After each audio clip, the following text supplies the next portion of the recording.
ईसा सनी का ये बोधिमग्गो महाविहार अपने आप में एक बड़ा ऐसा बुद्ध विहार जहां उपासक उपासिकाओं के लिए प्रशिक्षण तो है ही, धम्म प्रचारकों के लिए भी प्रशिक्षण की खास व्यवस्था। ये बुद्ध रूप जो इस समय सजा हुआ आप देख रहे हैं, बुद्ध विहार में ये तो हमेशा ही दिखाई देता है, लेकिन आज एक खास अवसर है और यह अवसर है कठिन कालो संघदान पुण्योत्सव। बौद्ध संस्कृति का बड़ा ही महत्वपूर्ण उत्सव, बड़ा ही शालीनता का उत्सव और दान पुण्य का उत्सव। ये देखिएगा, ये इसी से जुड़ा हुआ एक जो वृक्ष दिखाई दे रहा है, दरअसल ये दान के रूप में जो लोग कुछ देते हैं वो इस वृक्ष पर जोड़ दिया जाता है और ये वृक्ष भी दान कर दिया जाता है, दान का वृक्ष।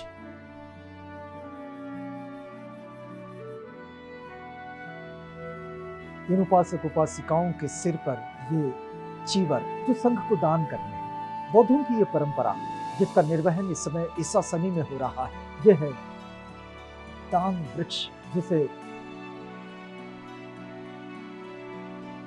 लेकर चले हैं अपने सिर पर ये उपासक उपासिकाएं। अभी थोड़ी ही देर में यहाँ से एक धम्म यात्रा की परिक्रमा शुरू होगी और उसी की ये तैयारी चल रही है। कठिन चिवरदान, ये एक ऐसा चिवरदान कि जिससे महापुण्य प्राप्त होता है।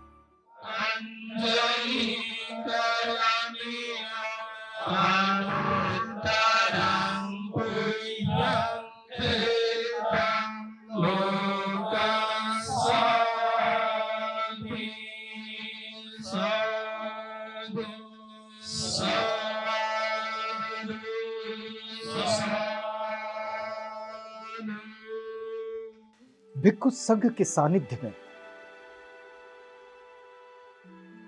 संपूर्ण वर्षा काल में उपासक उपासिकाएं बुद्ध वचनों का आनंद लेते हैं। ये देखिएगा, यहां से अब ये धम्म यात्रा की परिक्रमा शुरू होगी धम्म ध्वजारोहण के इस पर्व के साथ। भिक्षु संघ की अगुवाई में ये रैली अब निकलेगी। देखिएगा, एक बड़ा रथ जिसे सुशोभित किया गया है और यहाँ जो महाथेरो है भिक्षु, वरिष्ठ भिक्षु,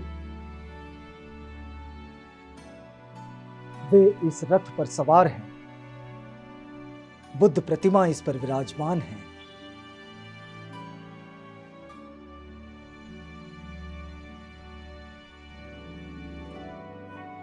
और ये रथ अब रैली के साथ चलने को तैयार है।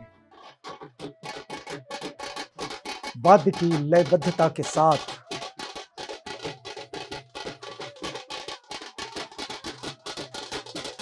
ये धम्म यात्रा, धम्म परिक्रमा हिंगना परिसर में निकल रही है। नागपुर के हिंगना का ये एक बड़ा बुद्ध विहार है, ईसा सनी का ये बुद्ध विहार, जिसे बोधिमग्गो महाविहार के नाम से जानते हैं।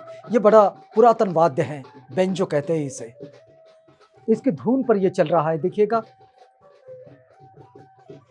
भिक्षु संघ के साथ ही साथ उनके पीछे आप अगर देखें तो समता सैनिक दल के लोग दिखाई दे रहे हैं और अपने आदरणीय, अपने गुरुजनों का, अपने मार्गदर्शकों का जो स्वागत होता है, वो स्वागत ये उपासिकाएं इस रास्ते पर फूल बिछाकर कर रही है।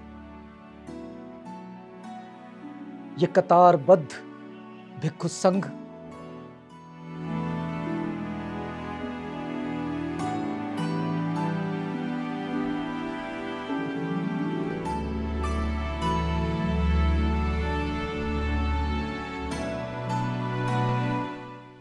उसके ठीक पीछे समता सैनिक दल के सैनिक, उनके ठीक पीछे वो रथ, जिस रथ पर वरिष्ठ भिक्षु विराजमान है और ये दान का वृक्ष। दरअसल कठिन चिवरदान में ये भी कहा जाता है कि कठिन चिवरदान ये वो पर्व है कि एक बार ये कठिन चिवरदान जो करते हैं वे महापुण्य के लाभी होते हैं। ये कठिन चिवरदान, ये चिवरदान के लिए जा रहे हैं सबके सिर पर, इन उपासिकाओं के सिर पर ये चीवर है और चीवर लेकर ये उपासिकाएं चली है। उनके पीछे वो उपासिकाएं हैं जो कुछ न कुछ दान देती है। इसमें केवल चीवर दान नहीं होता है, इसमें कोई अपनी ओर से जो जो चीजें जोड़ते चलते हैं वो सब इस दान पुण्य का महोत्सव बन जाता है। देखिएगा 1956 के बाद यह हाशिए का समुदाय जब बाबा साहेब के साथ बुद्ध धम्म की उस महान संस्कृति से जुड़ा जहां शालीनता है, अनुशासन है, शिस्तबद्धता है, उससे जब जुड़ा तो देखिएगा कि उसका यह प्रतिबिंब इस समय हमें यहाँ ईसा सनी के इस परिसर में दिखाई दे रहा है। ईसा सनी का नाम ये जो आप बार बार सुन रहे हैं, हम आपको बताएं कि ईसा सनी, इसके साथ बड़ा ही वैशिष्ट्यपूर्ण इतिहास जुड़ा हुआ है। इसी परिसर में नागवंशियों की संस्कृति से जुड़ा हुआ एक पुरातन स्तूप इसी परिसर में मिला था और जब यह स्तूप मिला तो इस बात पर भी पुरातत्वविद पहुंचे कि ये वो जगह है जहां नागवंशीय समुदाय शुरुआती दौर में विकसित हुए, वे यहीं बसे। और देखिएगा कि आज उसी परंपरा को ये ईसा सनी के परिसर में यहाँ के उपासक, उपासिकाएं, भिक्षु संघ, ये सब उसका निर्वहन कर रहे, उसी परंपरा को आगे बढ़ा रहे हैं।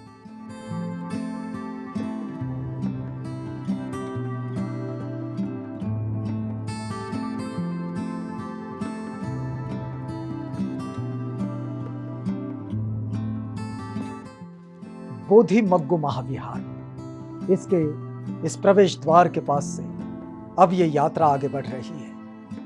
वैसे ये प्रवेश द्वार आज के इस कठिन कालो संघदान पुण्योत्सव के अवसर पर कई जगह पर बनवाए गए हैं।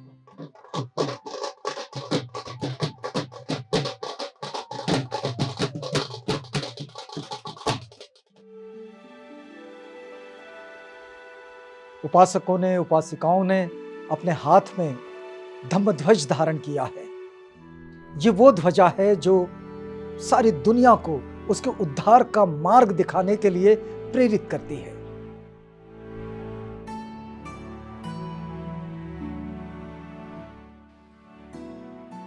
ये उपासिकाएं जो बड़े धैर्य के साथ संघदान के लिए इस चीवर को अपने सिर पर धरकर लेकर चली है,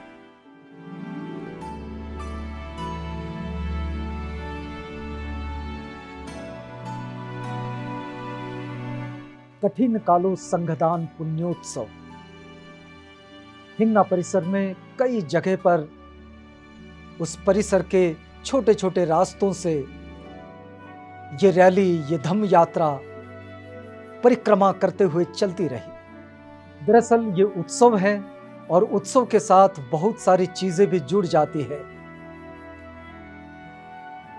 यहां लोग बुद्धं शरणं गच्छामि, धम्मं शरणं गच्छामि, संघं शरणं गच्छामि का उद्घोष भी करते हुए चलते हैं। तो बहुत सारे लोग यहाँ नृत्य और गीत के साथ भी आगे बढ़ते हैं, लेकिन अपनी पूरी अनुशासित व्यवस्था में।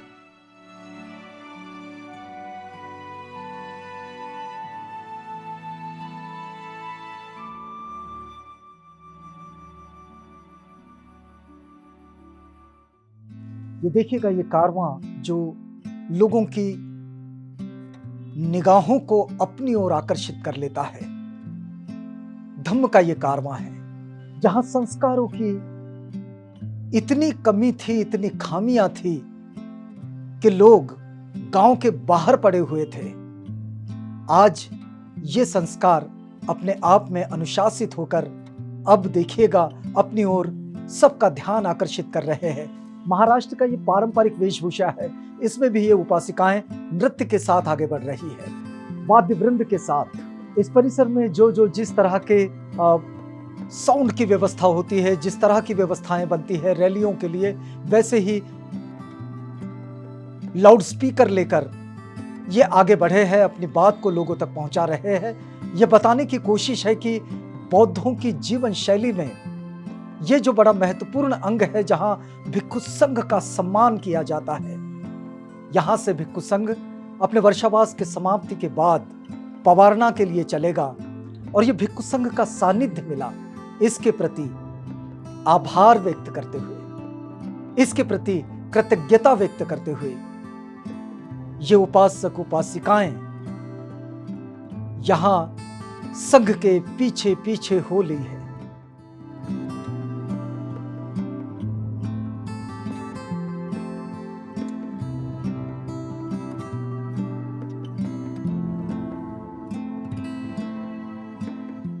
और ये सिर पर दान का वृक्ष रखा हुआ है, 2 गमले हैं। ये एक और गमला जो आप देख सकते हैं, उसके पीछे धम्म ध्वजाएं लहरा रही है और उपासिकाएं बिल्कुल कतारबद्ध इस धम्म रथ के पीछे पीछे चली आ रही है। दरअसल दान की ये भावना आती है मन में श्रद्धा के उत्पन्न हो जाने से, और श्रद्धा का उत्पन्न होना ये प्रज्ञा की ओर लेकर चलता है।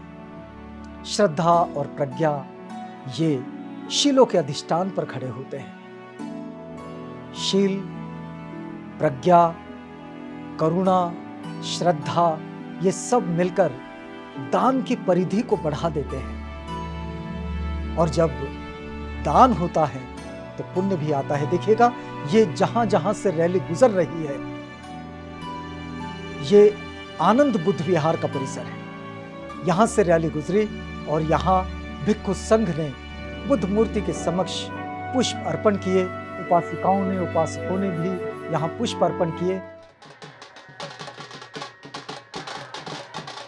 और यहां से ये धम्म यात्रा अपनी परिक्रमा पर आगे बढ़ी।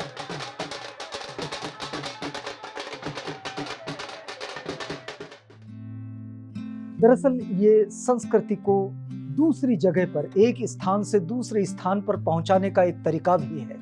ये संस्कृति के प्रस्थापना का एक दौर भी है,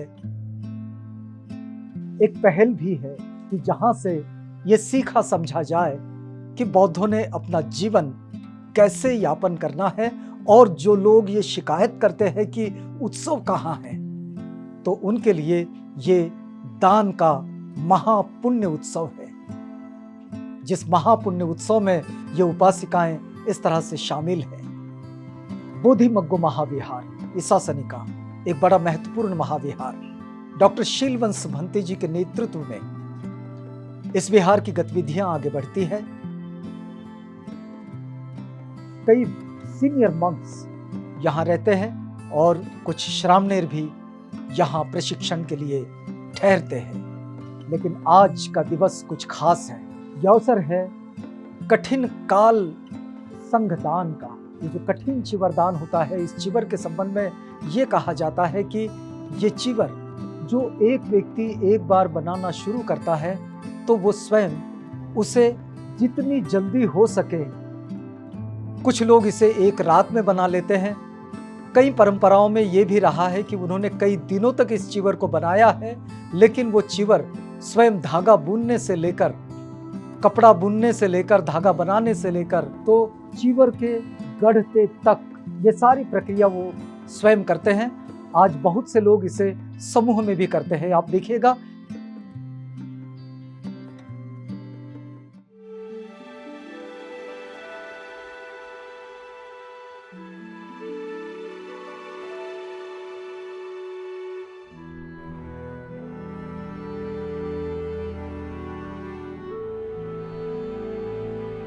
ये उत्सव नृत्य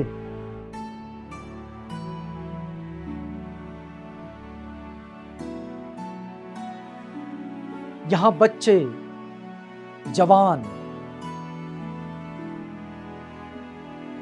बुजुर्ग सब शामिल हैं और ये धम्म ध्वजा इन सब के बीच में लहरा रही है।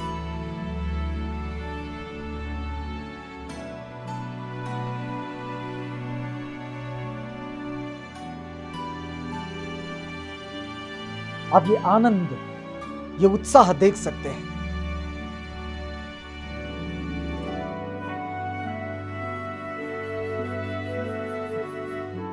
और ये उपासिकाएं जो भिक्षु संघ के बिल्कुल सामने, जहां से ये रैली शुरू हो रही है, वहां से ये पुष्प बिछाते हुए चले हैं उस पूरे मार्ग पर जहां जहां से भिक्षु संघ गुजरता है।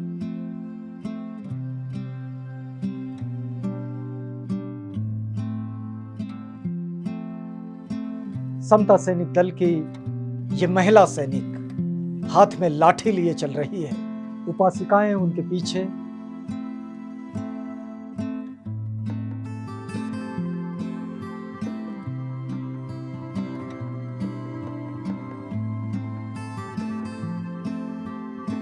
रथ के बिल्कुल पीछे पीछे ये कारवां अपने उस गंतव्य की ओर जा रहा है जहां कठिन चिवरदान संघ को करना है। ये उपासक उपासिकाएं मिलकर संघ को कठिन चिवर का दान करेंगे। आप देखिएगा कि ये कारवां कितना बड़ा है।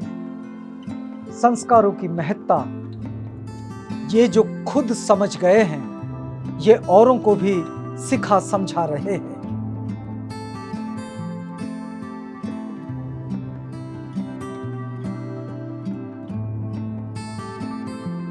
ईसा शनि के इस पूरे परिसर को परिक्रमा कर ये धम्म रैली, ये धम्म यात्रा, ये धम्म परिक्रमा अपना मार्ग क्रमण पूरा कर अब बोधि मग्गो महाविहार की ओर ये लौट आए।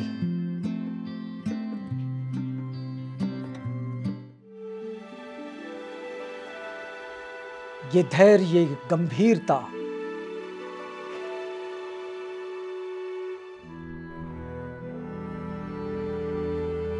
बोधि मग्गो महाविहार में संघ के पहुंचते ही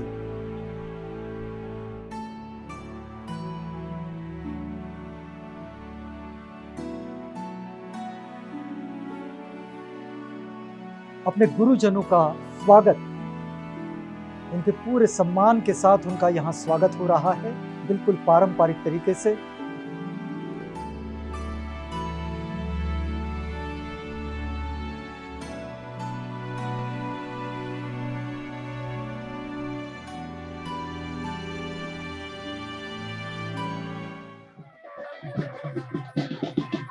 और यहाँ ये नृत्य चल रहा है इस कठिन चीवर के आसपास खड़े होकर। बौद्ध कालीन जो परंपराएं तथागत भगवान बुद्ध के समय में जो बौद्ध कालीन जो श्रमण परंपरा थी, उन श्रमण परंपराओं में जो कठिना का बहुत बड़े बोलते महापुण्य है। ये इस महापुण्य में 3 महीने भिक्षु जो है एक बुद्ध विहार में रह करके तपता है, बोलते हैं ना तपोनंग, जो तप है तपता है, सीलों का पालन करता है, समाधि का अभ्यास करता है। वहाँ पे जितने उस बुद्ध विहार से जुड़े हुए उपासक उपासिकाएं हैं उनको जो है धम्म की देशना करता है। इस जो पुण्य का 3 महीने का जो पुण्य का अवसर है, इस 3 महीने के पुण्य अवसर पे कठिन से परिश्रम से मेहनत करके उपासिका और उस जो है एरिया का जो बुद्ध विहार के भिक्षु लोग हैं मिल करके एक प्रकार के बौद्ध संस्कृति का एक प्रमुख भाग है। इसलिए अब बौद्ध दर्शन में, बौद्धों में इसकी अपनी परंपरा है। हा वर्षावसाचा कार्यक्रम इथे दरवर्षी अशाच प्रकारे सुंदर आणि खूप छान प्रमाणे साजरा केला जातो।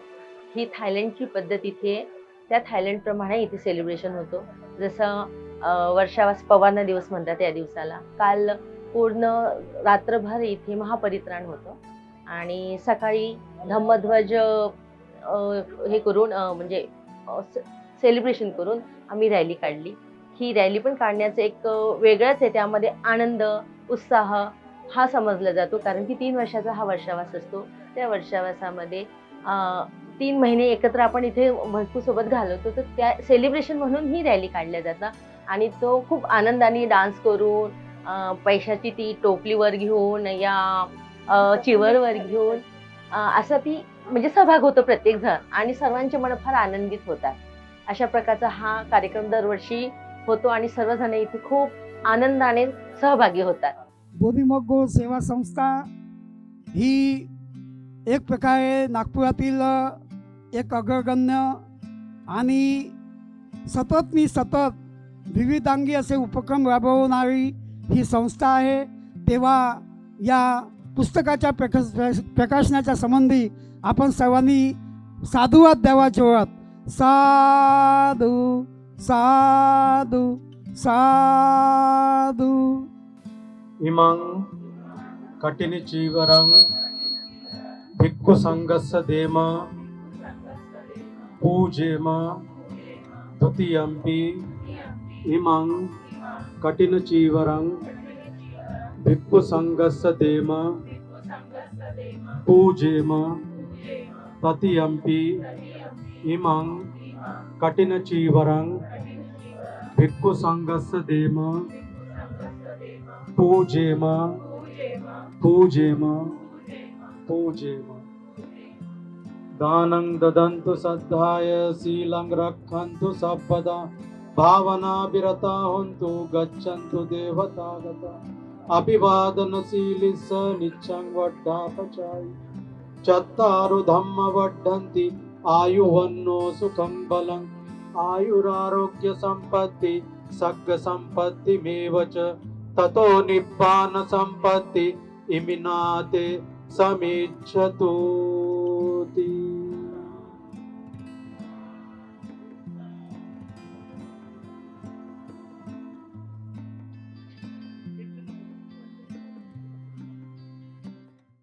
तो सबसे पहले तथागत भगवान बुद्ध को नमन, जिन्होंने हमें दुख मुक्ति का मार्ग दिया।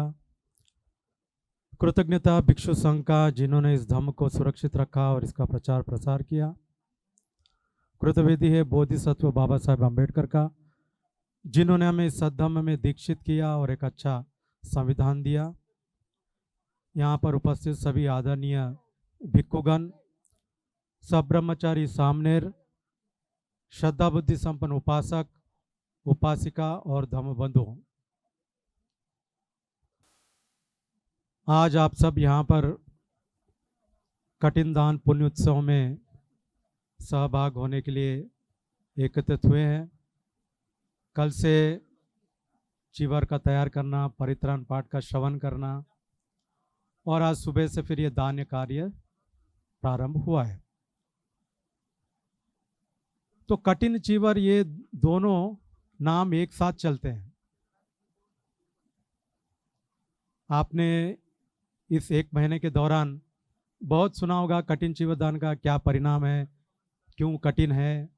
अनेक प्रकार से अनेक भिक्षुओं ने आपको इस बारे में समझा है, लेकिन आज कुछ गहराई से हम समझने का प्रयत्न करेंगे कि ये कठिन चिवर, ये दोनों शब्द का क्या मेल है।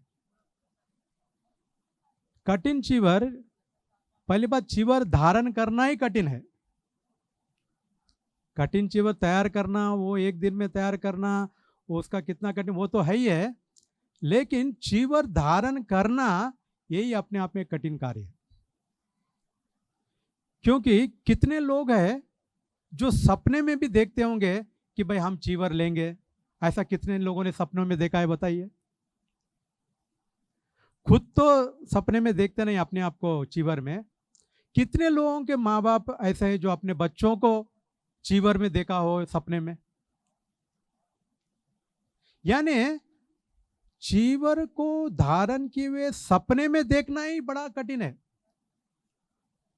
और सपने में देख लिया तो सही में जीवन में चिवर धारण करना और भी कठिन है। और चिवर धारण कर लिया तो उसकी शुद्धता बनाए रखना और इस चिवर को धारण करे रखना मरते दम तक, ये और भी कठिन है। और इस चिवर को धारण कर शुद्ध रखकर सारा जीवन जी भी लिया तो इसी जीवन में निर्वाण प्राप्त हो जाए, ये और भी कठिन है।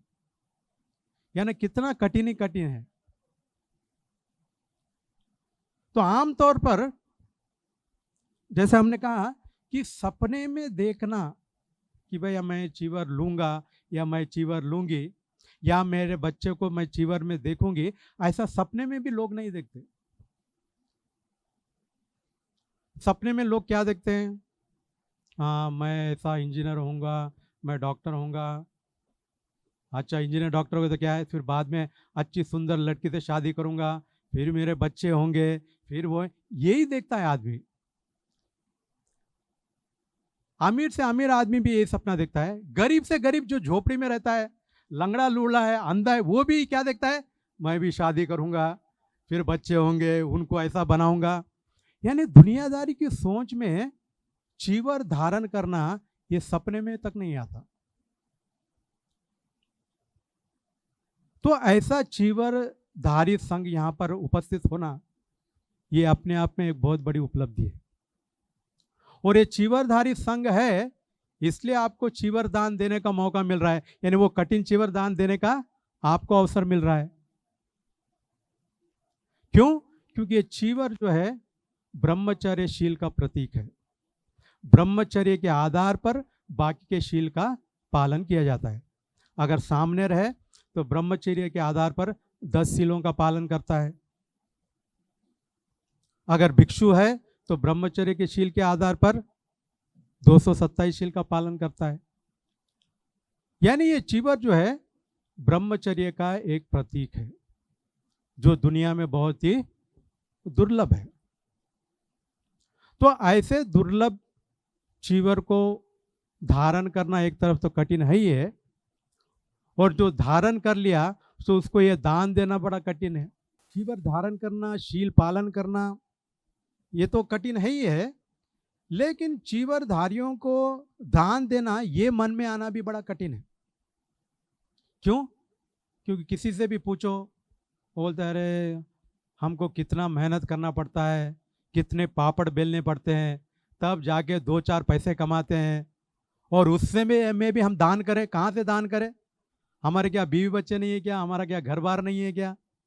तो लोगों के पास कई, है ना, जस्टिफिकेशन है दान न देने के लिए। ठीक है, ये तो आम आदमी की, गरीब की बात हुई। जो अमीर है, पैसे सड़ रहे हैं, गल रहे हैं, उसकी भी तो देने की इच्छा नहीं होती।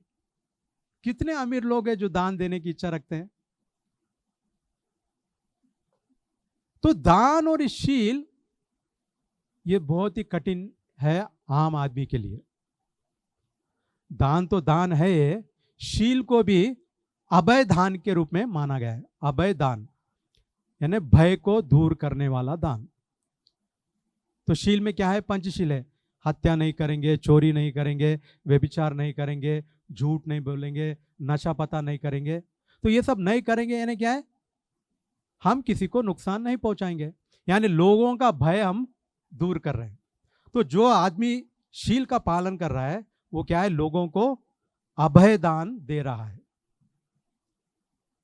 तो उसी तरह से अगर सारा समाज अगर पंचशील का पालन करे तो सभी को अभय दान मिलेगा, सभी भय मुक्त होकर जीवन जी सकते हैं। आज हमेशा हमारा डर बना रहता है, शंका बनी रहती है। वो क्यों? ये शील न होने के कारण। तो सही मायने में हमारी सुगति और प्रगति की जो नींव है वो क्या है? शील है, और चीवर ही शील का प्रतीक है। तो शील का अपना एक बहुत महत्व है, और इसीलिए बुद्ध ने कहा है कि शीलेन सुगतिमियंति, शीलेन भोग संपदा, शीलेन निब्बुतिमियंति, तस्मा शीलम विशोधे। शील से आदमी को सुगति की प्राप्त होगी, भोग संपदा भी प्राप्त होगी, यहां तक कि निर्वाण जैसा परम सुख भी प्राप्त हो सकता है। तो फिर इस शील को पालन करने के लिए कितने लोग सीरियसली प्रयत्न करते हैं? लोगों के पास शील न पालन करने के भी कई कारण हैं। कि बोलते हैं बनते जी आजकल तो कलयुग है, कहाँ पालन होता है, झूठ तो बोलना ही पड़ता है, पार्टी होते तो पीना ही पड़ता है। यानी हर चीज के लिए इनके पास जस्टिफिकेशन है, और जब तक आदमी इन चीजों को जस्टिफाई करते रहेगा, रेक्टिफाई कब करेगा? तो हम लोगों के जस्टिफिकेशन देने की आदत बदलना होगा। हमको जस्टिफिकेशन नहीं, हमको रेक्टिफिकेशन चाहिए। जब तक अपने आप को आप रेक्टिफाई नहीं करोगे तो सुख, शांति, सुगति, प्रगति जो चाह रहे हो वो चाहने मात्र से मिलने वाला नहीं है।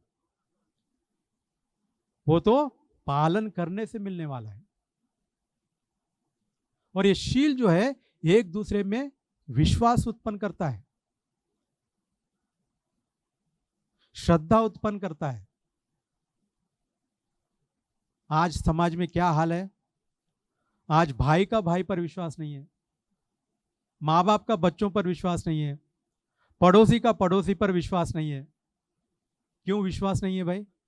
सभी तो पढ़े लिखे हैं, अपने अपने घर के खाते पीते लोग हैं, फिर भी हमारा एक दूसरे पर विश्वास नहीं है।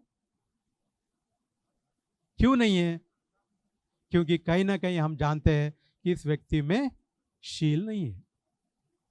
अगर शील हो तो विश्वास न करने का कोई कारण है क्या? तो वास्तव में जो हमारे संबंध है वो किस पर टिके हुए हैं? विश्वास पर टिके हुए हैं। जहां विश्वास कर सकते हो वही रिश्तेदार है, वही सही संबंध है। जहां विश्वास नहीं कर सकते वहां कोई रिश्ता नहीं है, वहां कोई संबंध नहीं है। खाली हमारा रिश्तेदार है, हमारे समाज का है, हमारे जात का है, हमारा धर्म का है, तो हम विश्वास कर सकते हैं क्या? इतने मात्र से विश्वास कर सकते हैं? नहीं कर सकते। जैसे मान लो उदाहरण के लिए आपके दो पड़ोसी हैं, ठीक है? एक पड़ोसी है जो आपके गांव का है, आपके भाषा का है, आपके प्रांत का है, आपके जात का है, आपके धर्म का है, आपका ही रिश्तेदार है, लेकिन पंचशील का बिल्कुल से पालन नहीं करता। और दूसरा एक पड़ोसी है जो ना आपके धर्म का है, ना आपके जात का है, ना आपके गांव का है, ना आपके भाषा का है, ना आपका रिश्तेदार है, लेकिन वो पंचशील का कड़ाई से पालन करता है। अब मान लो किसी कारणवश उस व्यक्ति के बीवी बच्चे बाहर चले गए, ये घर में ही था, लेकिन अचानक से इसको एक फोन आ गया, अर्जेंट फोन। अब इसको बाहर जाना है, तो बाहर जाना है तो क्या है, घर को ताला लगाना होगा, और ताला ये चाबी किसी पड़ोसी की देना होगा कि भाई एक अर्जेंट काम आया है, मैं जा रहा हूँ, मेरे पत्नी या बच्चे आ जाए तो ये चाबी उसे दे देना। तो अब ये चाबी अगर उसको देना है तो कौन से पड़ोसी को देगा? जो उसके धर्म का है, उसके जात का है, उसके गांव का है, उसका ही रिश्तेदार है, लेकिन पंचशील का पालन नहीं करता। क्या ये चाबी उसको देगा? क्यों नहीं देगा भाई? अरे आपके जात का है, आपके धर्म का है, आपके भाषा का है, आपका रिश्तेदार है, क्यों नहीं देना चाहते? क्यों? क्योंकि शील पालन नहीं करता। लेकिन एक दूसरा पड़ोसी है जो ना आपके जात का है, ना आपके धर्म का है, ना आपका रिश्तेदार है, ना आपके गांव का है, ना आपके भाषा का है, लेकिन पंचशील का कड़ाई से पालन करता है, तो आप ये चाबी उसको देंगे? जरूर देंगे। तो देखो, जब विश्वास की बात आती है तो किस आधार पर आता है? शील के आधार पर आता है। अपने जात या अपने धर्म या अपने गांव या अपने रिश्तेदार होने मात्र से एक दूसरे पर विश्वास नहीं आता। उसी तरह से आपकी बहन बेटी है, आप कुछ दिन उनके लिए बाहर जा रहे हैं और उसको छोड़ के जाना है, तो कोई किसके भरोसे छोड़ के जाओगे? जो पड़ोसी पंचशील का पालन नहीं करता उसके भरोसे, या जो पड़ोसी पंचशील का पालन करता है उसके भरोसे? तो जब असली बात विश्वास करने की आती है तो वहां जात, धर्म, रिश्ता, खून कुछ काम नहीं करता। क्या काम करता है? हमारा शील काम करता है। तो इसलिए ये शील का पालन करना जरूरी है। जब हम शील का पालन करेंगे तो हमारा एक दूसरे पर विश्वास बढ़ेगा, एक दूसरे पर श्रद्धा बढ़ेगी, फिर एक दूसरे के प्रति जो डर भय है वो दूर हो जाएगा। तो सभी लोग अगर पंचशील का पालन करें तो कितना सुख शांति रहेगा समाज में, कितनी सुरक्षा का एहसास रहेगा। तो इस मायने में भगवान बुद्ध ने सही कहा कि सीले न सुगति मियंती, सीले न भोग संपदा, सीले न निवृत्ति मियंती, तस्मा शीलम विशोधे। शील से हमको सही मायने में सुगति, शांति, सुरक्षा ये सब प्राप्त हो सकती है, लेकिन हम कभी इसके ऊपर ध्यान ही नहीं देते। भगवान बुद्ध जब कह रहे हैं कि शील से सब प्राप्त हो सकता है, दुनियादारी का सुख, शांति, सुरक्षा, और निर्वाण जैसा परम सुख भी आपको शील से प्राप्त होता है, खाली शील का पालन करना है। तो शील का पालन करना तो शील है ही है। समाधि भी अगर देखो तो समाधि भी शील ही है, भले नाम अलग है लेकिन है बुनियादी तौर पर शील। कैसे? तो जैसे हम जब शील कहते हैं तो यानी क्या है, शरीर और वाणी के दुष्कर्म पर संवर रखना है क्या नहीं? यानी हत्या नहीं करना, चोरी नहीं करना, व्यभिचार नहीं करना, झूठ नहीं बोलना, नशा पता नहीं करना, ये शील है। समाधि क्या है? समाधि मन के स्तर पर संवर रखना। तो मन के स्तर पर संवर रखना है ना, क्या है? मन के अंदर हत्या के विचार आने नहीं देना, चोरी के विचार आने नहीं देना, व्यभिचार के विचार आने नहीं देना, झूठ बोलने के विचार आने नहीं देना, नशा पता करने के विचार आने नहीं देना। ये अपने आप में समाधि है। वास्तव में शरीर और वाणी पर शील कब टूटता है? जब मन में वो विचार आता है तभी तो टूटता है। मन में वो विचार ही ना आए तो वाणी और शरीर से वो दुष्कर्म हो सकता है क्या? तो समाधि भी वास्तव में क्या है? शील का ही पालन है, पंचशील का ही पालन है, लेकिन कहां पर? मन के स्तर पर। और प्रज्ञा, प्रज्ञा यानी ये जो प्रवृत्ति है शील तोड़ने की, इसको जड़ से उखाड़ फेंकना, यह है प्रज्ञा। यानी पंचशील तोड़ने के जो विचार है उसको जड़ से उखाड़ फेंकना। फिर स्वाभाविक रूप से ही उसमें ऐसा स्वभाव बन जाता है कि वो शील तोड़ ही नहीं सकता, जैसे अरहंत लोग। यानी एक तरह से हम देखें तो शील, समाधि, प्रज्ञा, ये भले ही अलग अलग नाम है लेकिन बुनियादी तौर पर ये सब है शील ही। जब हम शील कहते हैं तो शरीर और वाणी के स्तर पर संवर है, जब हम समाधि कहते हैं तो मन के स्तर पर संवर है, और जब प्रज्ञा कहते हैं तो उसे जड़ से उखाड़ फेंकने की बात कर रहे हैं। तो सारा जो आर्याष्टांगिक मार्ग है, शील, समाधि, प्रज्ञा, ये नाम भले ही अलग अलग है लेकिन मूल रूप में देखा जाए तो ये शील ही है। और ये शील यानी लोगों को अभय दान देना है, यानी इसको भी दान ही कहा गया है। जब हम आमतौर पर दान कहते हैं तो क्या है? वस्तुओं का दान करना। और जब शील हम कहते हैं तो क्या है? अभय दान करना, भय से उसे मुक्त करना। फिर उस ढंग से देखें तो दान ही बुनियाद है। यानी दान भी कठिन चीज है, दान से ज्यादा कठिन शील है, शील से ज्यादा कठिन समाधि है, समाधि से ज्यादा कठिन प्रज्ञा है। तो ये सारा मार्ग कठिन मार्ग ही है। और उस कठिन मार्ग पर चलने वाले का पहचान क्या है? ये चीवर है। ये चीवर वो प्रतीक है जो हमको प्रेरणा देता है कि हाँ, इस मार्ग पर चला जा सकता है। जब वो चल सकता है तो हम भी चल सकते हैं। तो कठिन चीवर यानी खाली चीवर ही कठिन नहीं है, वो चीवर धारण करने वाला, वो विचार आना और वो चीवर के जो मूल्य है उस पर चलना, ये सारा कठिन ही कठिन है। लेकिन हाँ, शुरुआत कम से कम कठिन से हम शुरुआत करते हैं। तो कम से कम कठिन चीज क्या है? दान, वस्तुओं को दान करना, श्रम दान करना दूसरों की भलाई के लिए, ये भी कठिन है लेकिन सबसे कम कठिन चीज है। यहां से हमारी शुरुआत होनी चाहिए। तो आज भले ही चीवर लेना आपको कठिन है लेकिन चीवर दान तो कर सकते हो। ये कम कठिन चीज से ही काम शुरुआत करते हैं। तो इसलिए कठिन तो है, जितने भी अच्छे काम हैं वो कठिन है, लेकिन प्रयत्न करने से वो हासिल किया जा सकता है। चीजें कठिन जरूरी है लेकिन असंभव नहीं है। तो इसलिए मूल रूप में ये भी अभय दान है, शील, और दान वस्तुओं का दान, उसमें चीवर दान आ गया। तो ये भी है कठिन, लेकिन प्रयत्न तो करना होगा। अब जैसा मैंने कहा कि दुनियादारी में लोगों के पास अनेक कारण है न देने के लिए। जो आम आदमी है, गरीब है, उसके पास तो कारण है ही है, उसको लगता है। लेकिन जो अमीर है उसके पास भी बहुत सारे कारण हैं। वो कहता है हम कितना मेहनत करते हैं, क्या क्या पापड़ बेलते हैं, हमको ही मालूम है, और हम ऐसा ऐसा आसानी से दान दे दें।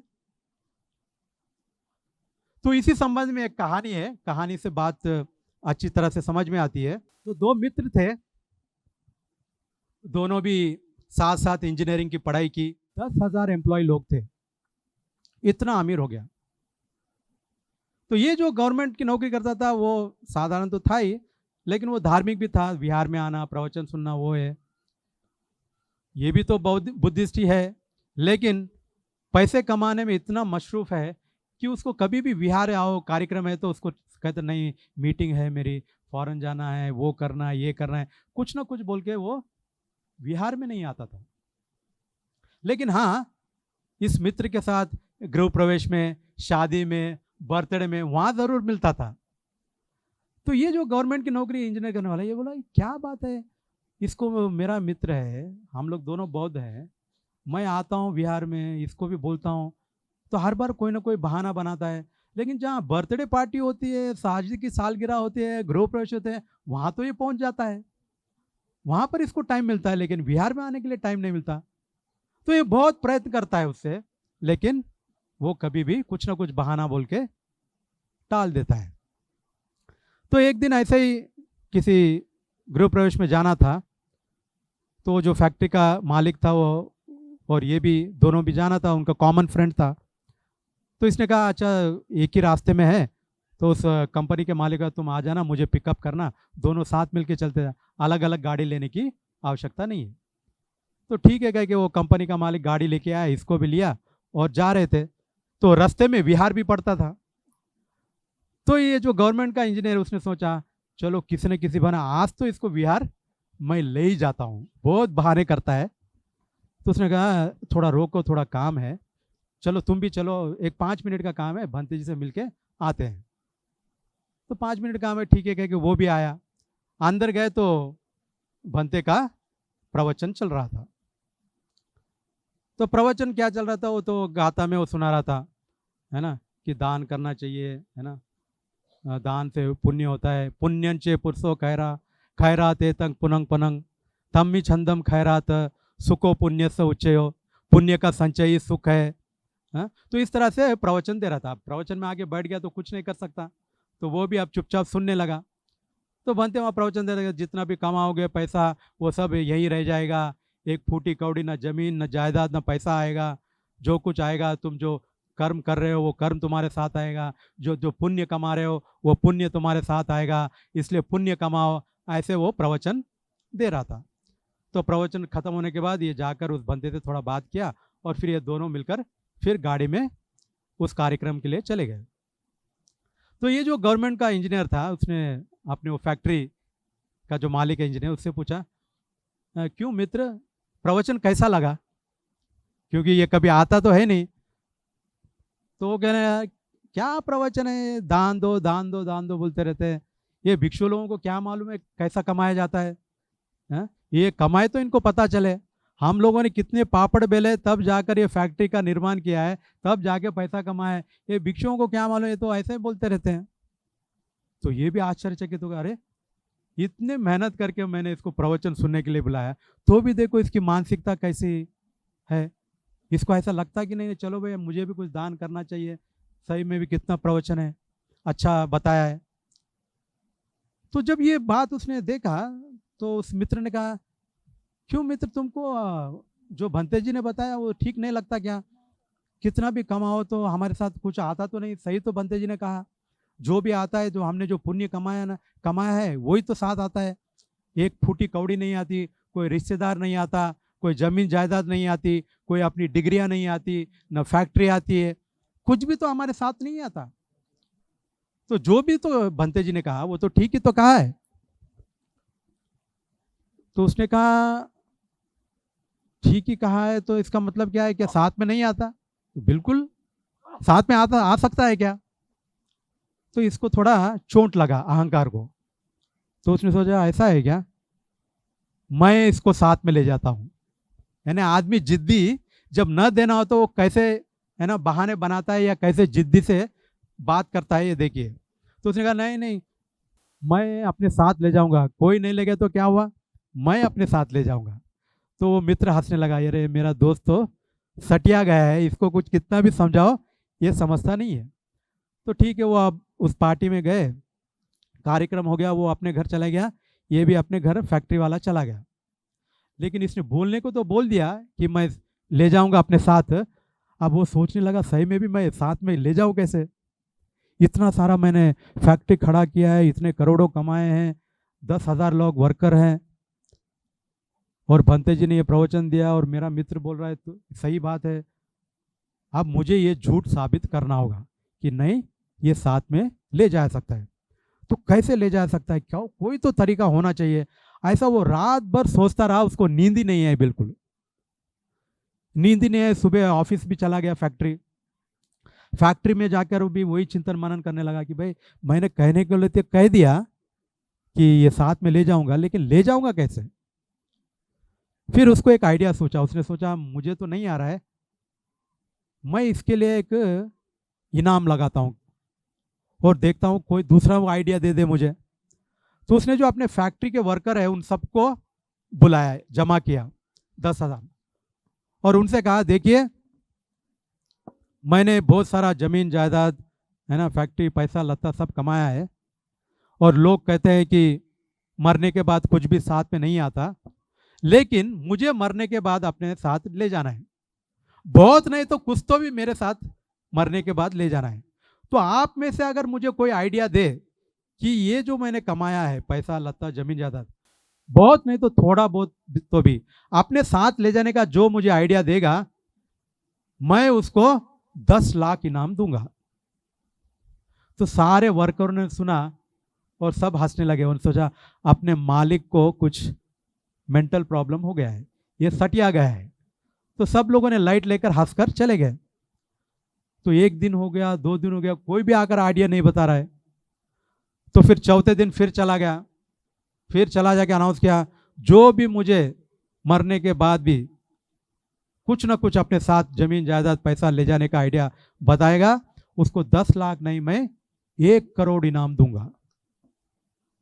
तो सभी हक्के बक्के हो गए, अरे क्या ये आदमी को हो क्या गया है। लेकिन जैसे 1 करोड़ बोला, उसमें से एक आदमी ने हाथ उठाया, मैं बता सकता हूं आइडिया। तो ये बहुत खुश हो गया, देखो 10 लाख में जो काम नहीं बना वो 1 करोड़ में मेरा काम बन गया। ठीक है, मेरे पास क्या कम करोड़ रुपए है क्या, 1 करोड़ इसको दे दूंगा, लेकिन बाकी के तो मैं अपने साथ ले जाऊंगा मरने के बाद। तो उसने बोला चलो आओ मेरे ऑफिस में। तो उसको बड़े आराम से बुलाया, चाय वाय मंगाया, बिठाया, और उससे कहा चलो तुरंत आइडिया बताओ कि कैसे मैं ये जमीन जायदाद पैसा लत्ता अपने साथ ले जाता हूं। तो उस व्यक्ति ने कहा देखिए मालिक, आप तो इतने बड़े फैक्ट्री के मालिक हैं, आपका सामान भी एक्सपोर्ट होता है, और आप अक्सर आप जो है फॉरेन देश भी जाते हैं मीटिंग के लिए, एक्सपोर्ट के संबंध में कॉन्ट्रैक्ट करने के लिए। तो बोला हाँ जाता हूं। तो उसने कहा मालिक, जब आप फॉरेन जाते हैं, दूसरे देश जाते हैं, तो पहला काम क्या करते हैं। तो उसने सोचा पहला काम क्या करते हैं, हाँ पहला काम मैं क्या है अपना फॉरेन एक्सचेंज करता हूँ, जो पैसा है उसको मैं डॉलर्स में कन्वर्ट करता हूँ। तो बोला क्यों डॉलर्स में क्यों कन्वर्ट करते हो। बोले ये पैसा वहाँ पर नहीं चलता, डॉलर में कन्वर्ट करके फिर वहाँ जाकर जो बोले वो पैसे में अपन खरीद सकते हैं, जो बोले वो पैसे में कन्वर्ट कर सकते हैं। तो अच्छा, तो जब भी आप फॉरेन जाते हैं तो अपने पैसे को डॉलर में कन्वर्ट करते हैं, तभी जाकर वहाँ पर इस्तेमाल होता है। बोला हाँ। तो उसने बोला बस मालिक यही काम आपको मरने के बाद भी करना है। बोला मरने के बाद, मरने के बाद कैसे क्या डॉलर में कन्वर्ट होता है, वो कैसे होता है। बोला बस वही तरीका है मालिक, आपको क्या करना है कि ये जो आपने पैसा कमाया है, जैसे आप फॉरेन में जाते हो तो उसको डॉलर में कन्वर्ट करते हो, तो ये जो पैसा कमाया है आपको इसको पुण्य में कन्वर्ट करना होगा। अगर पुण्य में कन्वर्ट कर लिए तो ये आपके साथ आ सकता है।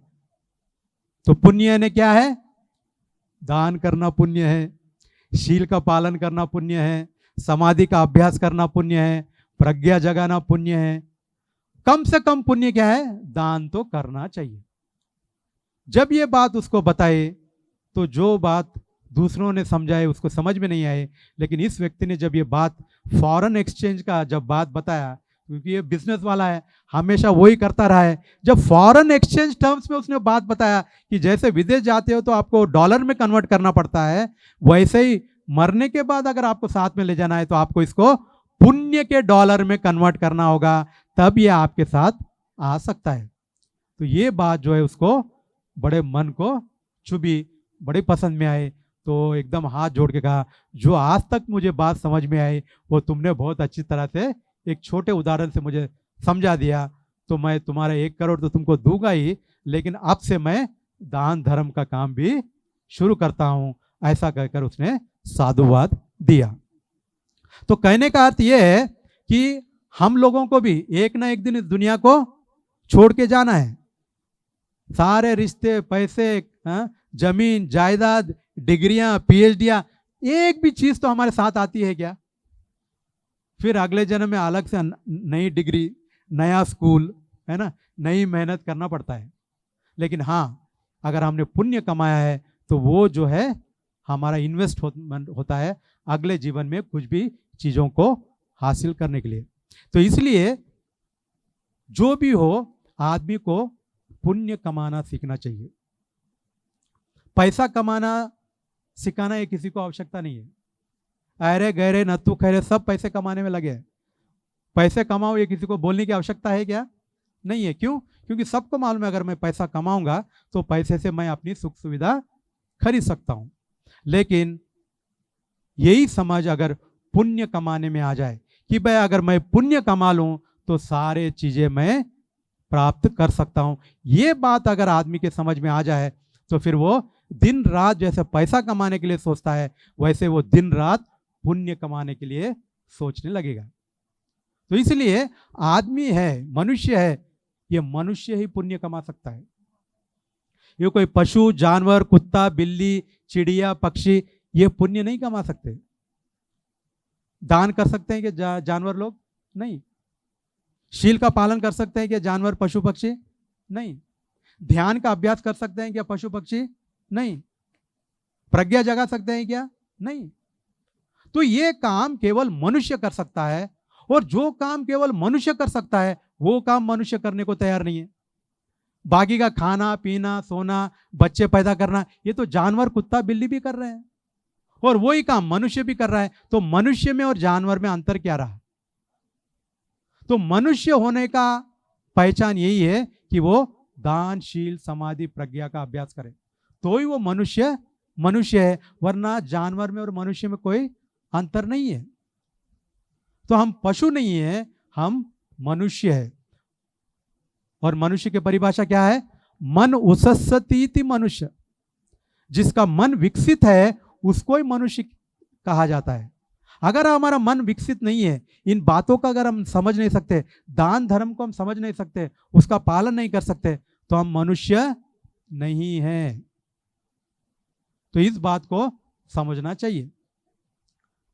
जैसे उदाहरण के तौर पर बंदर है, ठीक है, बंदर के सामने आप केला रखो और पैसे की गट्ठी रखो, बंदर क्या लेगा?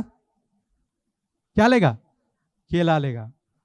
लेकिन वो बंदर को इतनी समझ नहीं है कि ये पैसे की गट्टी अगर मैं लेता हूं तो ऐसे कई केले खरीद सकता हूं, है कि नहीं? एक केले से क्या है?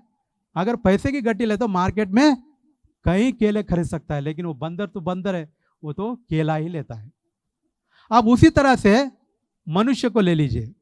मनुष्य के सामने पैसे की गट्टी रखो और पुण्य रखो, मनुष्य क्या लेगा? पैसा लेगा। यानी मनुष्य का भी बंदर से कम है क्या? मनुष्य की हालत भी बंदर जैसी है। तो ठीक है वो तो, लेकिन यहां पर आप लोग जो सब आए हैं, मुझे लगता है आप लोग बंदर नहीं है। आप लोग तो सही भी पुण्यवान है, पुण्य की कदर समझते हैं, इसलिए पुण्य कमाने के लिए यहाँ पर एकत्रित हुए। तो इसलिए मनुष्य होने के नाते कैसे पुण्य कमाएं ये हमको सोचना चाहिए। आप अगर इतना सोच लिए ना तो बाकी दुनियादारी की चीजें तो अपने आप मिलती है, उससे अलग से सोचने की आवश्यकता नहीं पड़ती।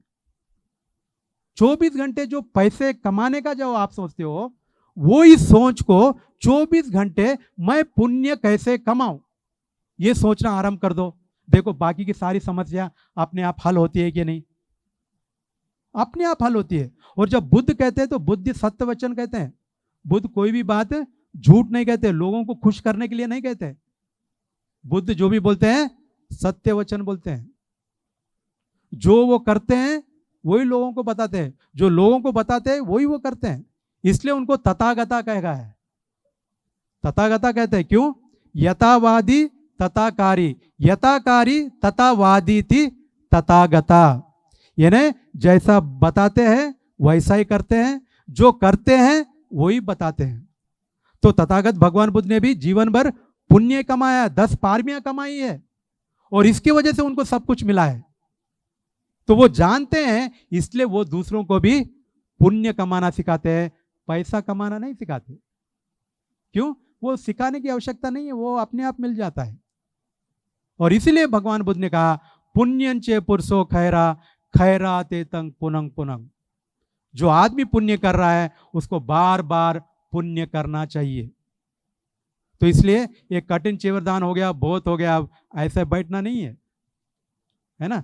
रोज कुछ ना किसी रूप में थोड़ा बहुत क्यों नहीं, है ना। श्रमदान तो क्यों ना, विहारों में जाके साफ करना, कुछ सेवा देना, श्रमदान देना, ये भी दान ही है। हर बार पैसे देना, वस्तु देना, ये जरूरी नहीं है। विहार में गए, साफ सुथरा किए, टॉयलेट बाथरूम साफ किए, फर्श साफ किए, कुछ मदद कर दिए विहार सजाने में, ये श्रमदान है, ये भी दान है। इसमें कहाँ पैसा लगता है। तो अगर कुछ करने की इच्छा हो तो आदमी कोई ना कोई मौका ढूंढ ही लेता है। तो दान करने में चूकना नहीं चाहिए, चाहे वो वस्तु का दान हो, श्रम दान हो या अभय दान हो, दान तो करना ही चाहिए। तो आप सब लोग भी इस कठिन चीवरदान उत्सव में आए, दान दिया, शील ग्रहण किया, परित्राण पाठ का श्रवण किया, है ना। अनेक प्रकार से आज आपने पुण्य एकत्रित किया है, और कई कठिन चीवरदानों में आपने भाग लिया है, वहां पर भी आपने पुण्य किया है। तो इस तरह से अतीत में और वर्तमान में जो कोई भी पुण्य आपने कमाया है, वो पुण्य आपके सुगति और प्रगति के लिए हेतु हो, और साथ ही साथ परम सुख जिसे निर्वाण कहते हैं वो सब आपको प्राप्त हो। ऐसे हम आप सबके लिए मंगल कामना करते हैं। भवतु सब मंगलम। ज्या दायकांनी श्रद्धेनं दान दिलं, कठीण चीवरदानामध्ये सहभाग दिला, मागील 1 महिन्यापासून अनेक लोकांनी अनेक प्रकारानं मदत केली, सहकार्य केलं, श्रमदान केलं, आणि या बोधिमग्गो महाविहाराच्या अपेक्षाकृत अशा वाटचालीला आपणा सर्वांच्याच दानातून, मग ते कठीण चीवरदान असो, भोजनदान असो, किंवा मग अष्टपरिष्कार दान असो, किंवा भिक्खू संघाला दान देण्याच्या प्रक्रियेमध्ये प्रत्यक्ष जे उपस्थित आहेत, जे उपस्थित नाही आहेत त्यांचेही दान आहे इथलं, आणि विदेशातल्या लोकांचेही बऱ्यापैकी आर्थिक पाठबळ मिळालं, आणि या सर्वांच्या दानातून हे कुशल कर्म करण्याची, पुण्यकर्म करण्याची, दान कर्म करण्याची संधी बोधिमग्गो सेवा संस्थेला, बोधिमग्गो महाविहाराला प्राप्त झाली। मी त्या सर्व दायकांच्या प्रती, दायकांच्या कुटुंबाप्रती, दायकांच्या मार्गदर्शक तत्वांप्रती, पूर्वजांप्रती मैत्री भावना व्यक्त करतो, आणि हा दानानुमोदनपर जलदान विधी आपण संपन्न करूयात। इदं मे ज्ञातिनं होतु सुखिता हुन्तु ज्ञातयो, इदं मे ज्ञातिनं होतु सुखिता हुन्तु ज्ञातयो, इदं मे ज्ञातिनं होतु सुखिता हुन्तु ज्ञातयो। एतावता च अम्मेहि संपदं पुण्यसंपदं सभ्ये देवा सभ्ये भूता सभ्ये सत्था अनुमोदन्तु। सब्ब संपत्ति सिद्धिया आकाशट्ठा च भूमट्ठा देवा नागा महिद्दिका पुण्यन्तं अनुमोदित्वा चिरं रक्षन्तु शासनं चिरं रक्षन्तु देशनं चिरं रक्षन्तु मम परं इमिना पुण्यकम्मेन मामे बाला समागमो सतं समागमो होतु याव निब्बान पत्तिया इदं मे पुण्यं आसवा खयं वहं होतु सब्ब दुःखा पमुंचतु निब्बानस पच्चयो होतु। साधु साधु। सब्बीतियो विभज्जन्तु सब्बरोगो विनश्यतु माते भवत्वन्तरायो सुखी दीर्घायुको भव। भवतु सब्बमङ्गलं रक्षन्तु सब्बदेवता सब्बबुद्धानुभावेन सदा सोत्ति भवन्तु ते। भवतु सब्बमङ्गलं रक्षन्तु सब्बदेवता सब्बधम्मानुभावेन सदा सोत्ति भवन्तु ते। भवतु सब्बमङ्गलं रक्षन्तु सब्बदेवता सब्बसङ्घानुभावेन सदा सोत्ति भवन्तु ते। अभिवादनशीलिस्स निच्छं वड्ढापचायिनो चत्तारो धम्म वर्धन्ति आयुवन्नो सुखं बलं। आयुरारोग्य संपत्ति सग्ग संपत्तिमेव च ततो निब्बान संपत्ति इमिनाते समिज्जतुति।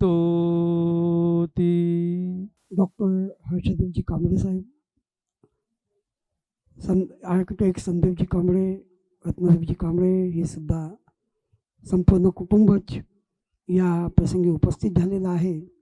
त्यांच्या मनपूर्वक अभिनंदन आणि मैत्री भावना व्यक्त करताना बोधिमग्गो सेवा संस्थेच्या मार्फत राबविल्या जात असलेल्या विविधांगी अशा उपक्रमांच्या माध्यमांमध्ये आपलासुद्धा सहभाग असू द्यावा। आपणसुद्धा सक्रियपणे या बोधिमग्गोच्या वाटचालीमध्ये सहभागी व्हावं अशी मी या प्रसंगी अपेक्षा करतो। साधु साधु साधु।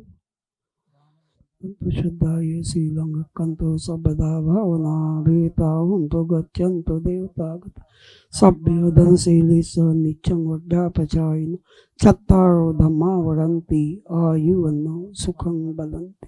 साग्य संपत्ति सग्ग संपत्तिमेव अतो निब्बान संपत्ति इमिनाते समीज्यते। साधु।